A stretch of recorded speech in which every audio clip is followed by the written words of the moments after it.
waxaanu joognaa magaalada Bangal gudidii reerkan la joognayo odayaashii duqeydii ayay bal soo dhawow ayay soo dhawaada tolkiin wada magacaaga noo sheeg ana waxa la yiraahdaa Cabdi Xuseen oo Maxamuud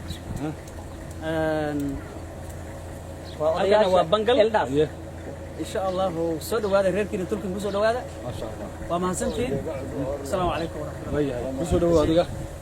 bismillah assalaamu alaykum warahmatullahi wabarakatuh dhammaantiin waan salaamay anagu waxa la yiraahdaa Xuseen Maxamed waxaan ka mid ahaa odayaasha dhaqanka beesha Madalow magaalada waan joognaa waa Bangal ma sha Allah markasirta noo imaatayna waan soo dhaweynaynaa insha Allah taala dhammaantiin soo dhawaada gacmo furan ku soo dhawaada la furan ku soo dhawaada ma sha Allah aad baan ku mahadnaqaynaa maanta kan doo imaateen waan soo dhaweynaa insha Allah taala ma sha Allah siyaad gaarna ana soo dhawow assalaamu alaykum aniga waxa la yiraahdaa siyaad gaarna Cusmaan deegaanka Bangal baa ka mid nahay isku ribaadiyana waan laakiin deegaanka wax baa kuleeyahay jooga waa fiican aad soo dhaweynaa soo dhawaada Xuseen assalaamu alaykum warahmatullahi wabarakatuh aniga waa Xuseen Nuur Jiro waa Bangal aad iyo aad baan u faraxsanahay walaalahayna noo imaadeen karibu soo dhawaada tolkiini ehelkiini qaraabadiini magaaladiini ku soo dhawaada welcome insha Allah Ahmed halo soo istaag السلام عليكم ورحمة الله وبركاته أنا أحمد حسين إبراهيم بالإدخاء مالكا ونسود وانينا ولا لينا ونسي جوان هاي مشى جواننا ومقالة بنقل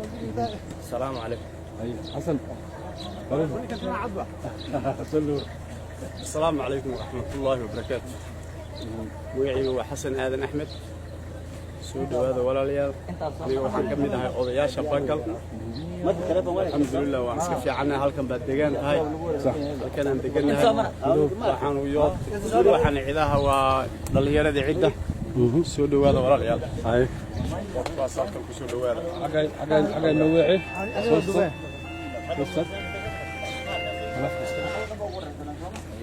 السلام عليكم ورحمة الله وبركاته نبغى هاللي هذا آدم سياد قارنة فإن شاء الله سود هذا تلكيني مقالة دي ندتكيني في سود هذا وأنا نكون أحسن معي السلام عليكم ورحمة الله وبركاته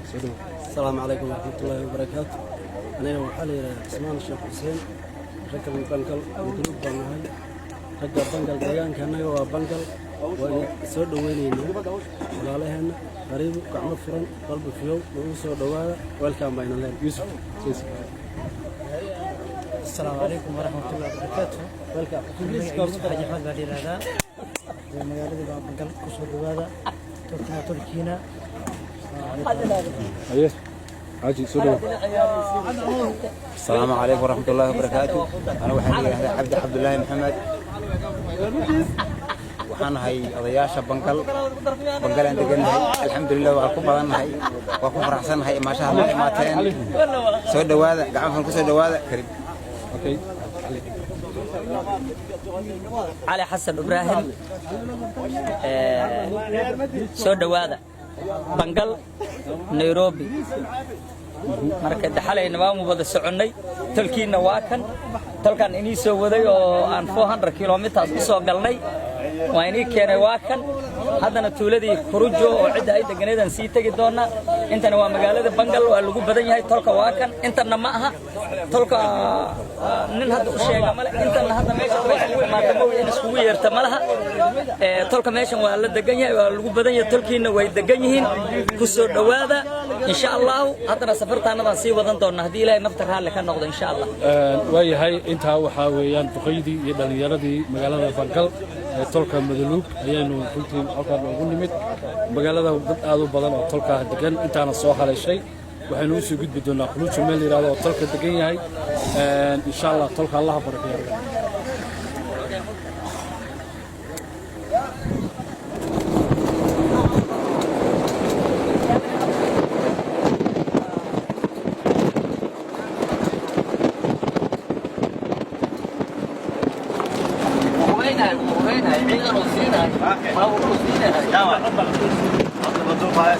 معلومة هدو هدو ما لك laga saaraa dhow ka hadla cali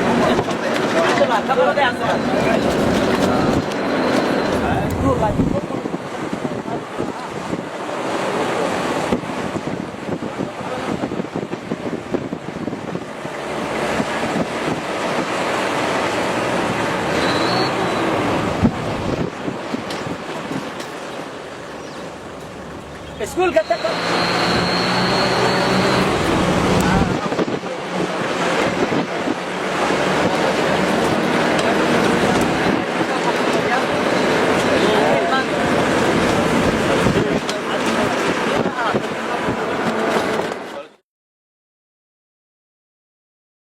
بسم الله الرحمن الرحيم السلام عليكم ورحمة الله وبركاته هذا waxaan joognaa iskuulka aad arkaysaan oo ku yaala deegaanka Furuujo oo hoostaka constituency-ga Burra Furuujo waa meel ay degan yihiin beelaha Madluub runtii meesha aad arkaysaan aad buu u qurux badan iskuulka waa baa la dhisay imisa sano dhisay iskuulka 2017 baa la dhisay qaybtan haye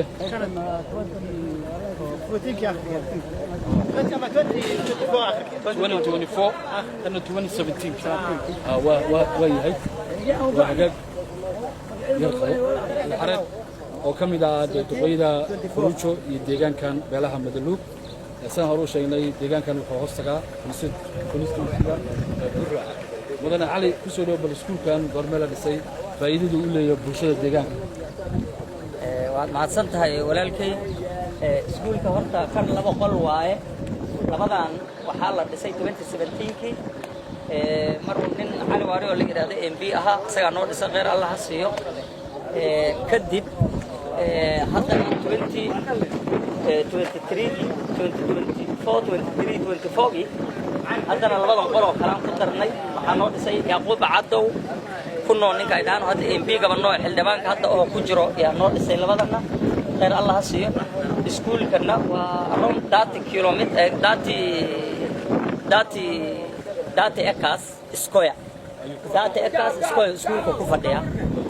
marka ilmaha way dhigtaan hadda iskuulka xiran waxaan hadda aad arkaysiin oo ka baxay cagaarkan iyo waxana waa hadda intuu hadda roobka yahay iskuulkan uu xirnaabo waxa ka baxay laakiin hadhow markay ilmaha imaadaan oo waxan waa la gurayaa oo dhulka waa ilmaha aqrisanaya marka hadda waxaan aad ka arkaysiin wax la yaacay ma ahan waa iskuulka xiran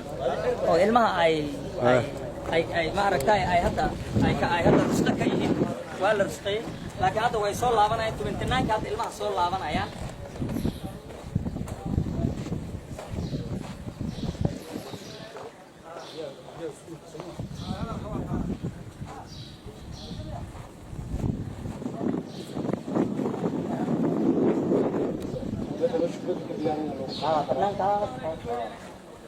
ما شاء الله burra inta la burra magaalo kale waa kaamida hoos joogna bagal oo dhan ay hoos joogto burra burra waxaan ka arkay hadda ay qabta imaam marka waa lugaynayna aad banduq ay naashe absiyat kan Soomaalidu waa la fahmaa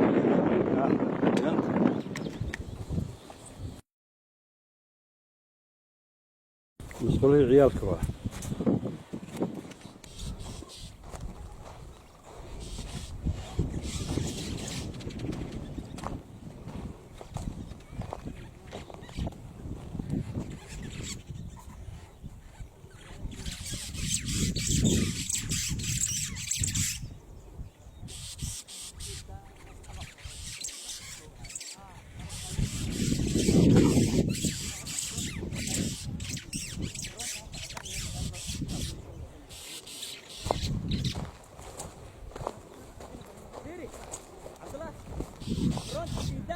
ها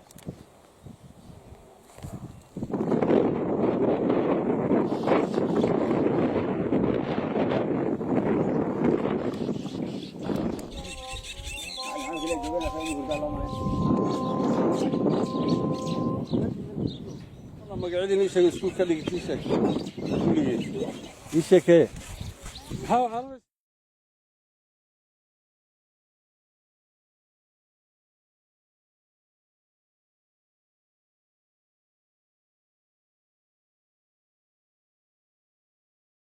عربي يصير هذا حرام كذي هذا كذا وين يا أيه يوكل الرحمن الرحيم sida aad arkaysaan halkan waxa saaran aqal Soomaali marka sababta halkan loo saaray xajigan ka warsanaa xaji magaca معلم محمد علي macallin maxamed maxaa halkan loo saaray aqal Soomaaliga geedka dushiisa Soomaaliya waxaa meeshan loo saaray in mar dambe la dejisto oo gabdho lagu arooso haye hadda meeshan marka dagaal waayo waqti markuu saarnaado gabadhay diyaar noqoto yaa la soo dejinaya gabadh baa loo dhisay lagu aroosay marka gabar hore lagu guursaday mise waa markii koowaad oo hadda waxa loo diyaariyay in gabar lagu guursado hadda ka horna gabadh baa lagu dhisay haye mar dambe hadda gabadh kale lagu dhisay haye haddana haddii ilaahay yiraahdo haddana tusad waa lagu dhisi karaa waqti uu gaari karaa marka waxaan leedahay hadda gurigan gabdho badan baa lagu soo guursaday oo caruuraha lagu dhalay haye haddana caruur dambe lagu dhalay ilaahay ka rajaynayna bidilaahay waa cajiib waa yahay intee shay buu ka kooban yahay gurigan meeshan saaran wuxuu ku kooban yahay gadeel iyo xarig iyo mara iyo wax farbadan oo baaxaween isku dardareen oo ku sameeyaan waayahay yaa meeshan saaran ma dumar mise rag iyo dumar oo iskaashadeen meeshan ku aareen haye haddana waqti uu saaran yahay waqti haddana nafas loo helan waa la soo dejinayaa oo loo baxo wuxuu u muuqdaa inuu muddo saaran yahay qiyaastii intee sano saaran yahay sanad ka badan oo yaraan 3 sano uu saaran yahay muddo 3 sano saaran yahay waayahay gabadhii maal ilaahay waa ilaa 10 sano haduu saarnaan saan buu ana ilaa 10 sano haduu saarnaan saan buu ana isku bedelay waayahay guriga halkan saaran ayaan wuxuu ku xiray sida gabar loo helo sida gabar loo helo hadii gabar la helo waa la soo dejinayaa waa lagu aroosay ma sha Allah marka gabar laan ma jirto ma gabar waa la helayaa insha Allah waa diiray 3 sano 4 sano markuu saaran yahay gabdho badan baa lagu aroosay marka waayahay halkan waa mid meelo badan baan ku aragnay marka waa badan yihiin waa kuwaas waayahay waan kuwaas okay waa tagi doonaa waxaan rabaa inaan kaa weydiiyo ma deegaankan qurujoon baa laga yaqaanaa mise waa dhulka oo dhan lagu aqaana waa la isticmaalaa meel walba miyiga oo dhan geedka noociisa xagar geedkan magaciisa geedka xagar haye xagar waa xabag buu leeyahay soo maaha xabag buu leeyahay waayahay marka ma xagarka un baa la saaraa mise dhirta kalena waa la saaraa geedku ku qabanayo in karo geed kasta waa la saaraa soo dhawaad adiga xaji kaa soo dhawaad adigana ninka shaatig bulug u yar ninka shaatig bulug ninkaan rabaa haye waayahay waxaa tiri xagar kaliya ma aha waxa la saaro geedku qaban karaa geed kasta waa la saari karaa waayahay adigu hawshaan ma soo martay guriga noocan ma ku guursatay dhaqankana ka nooy haye waad ku soo guursatay marka soo guursatay waxay nooga sheegtaa dadka magaalada jooga soo u fahmaan magaalada dadka joogo wax la yiraahdo baqaar ayaa alaabta la dhigtaa baqaarkan yaa idin alifay yaa hawshaan koow marka hore keenay in halka wax la saaro waxa la yiraahdo dad reebaniga wax dhaqan iyo hidda la yiraahdo dhaqankii hore baan ka haysanaa haye marka abaha baad ka dhaxashay iyo ayayda iyo wixii hore ku soo dhaqan jiray haye gabdhaha marka geyiga jooga hada deegaanka hadii la weydiiyo xusuus gaar ah miyaa u leedahay gurigan hayda gacanteeda ku sameysay xusuus gaar ah u leedahay waa ku adag isku dheeri waa gartay waayahay waxaan rabaa kaa weydiiyo dhalinyaro badan baa hadda halkan joogta dhalinyaradan ma ogyihiin dhaqanka waa ogyihiin waa kii lagu dhaliba kii